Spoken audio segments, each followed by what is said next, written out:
بسم اللہ الرحمن الرحیم اللہم صلی علی محمد النبی الامی وعلی آلہ وسلم تسلیما۔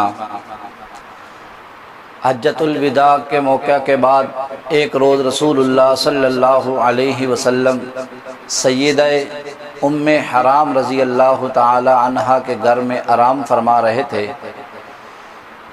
آپ آرام فرماتے فرماتے اچانک جاگ گئے اور مسکرانے لگے۔ ام حرام نے پوچھ لیا کہ یا رسول اللہ آپ کیوں مسکرا رہے ہیں؟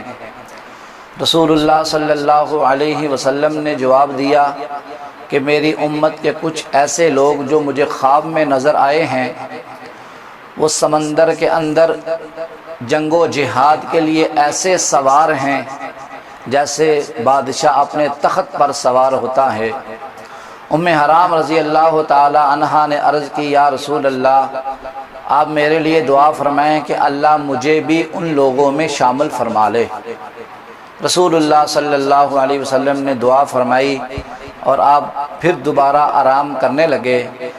پھر آپ جب جاگ گئے پھر مسکرانے لگے۔ پھر ام حرام رضی اللہ تعالی عنہا نے پوچھ لیا کہ یا رسول اللہ اب دوبارہ مسکرا رہے ہیں، کیا ماجرا ہے؟ تو رسول اللہ صلی اللہ علیہ وسلم نے فرمایا کہ میں نے دوبارہ وہی خواب دیکھی ہے، ان خواب کے اندر میں نے تمہیں بھی دیکھا ہے۔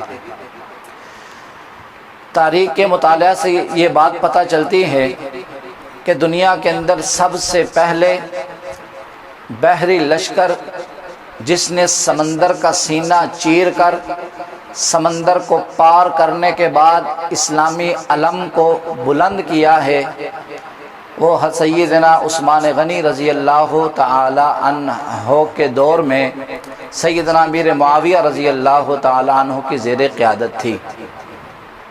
جب یہ لشکر ختم ہوا، واپس لوٹنے لگے تو سیدہ ام حرام رضی اللہ تعالی عنہا کا خچر بدکا مستی کرنے لگا تو آپ زمین پر گر گئیں، آپ کا انتقال ہو گیا اور آپ کی قبر مبارک بھی وہیں قبرص میں بنی۔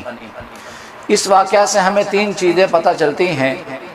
پہلی چیز تو یہ ہے کہ عورتوں کے اندر جذبہ جہاد، دوسری چیز رسول اللہ صلی اللہ علیہ وسلم کی پیش گوئی کی صداقت، اور تیسری چیز مقام امیر معاویہ رضی اللہ تعالی عنہ۔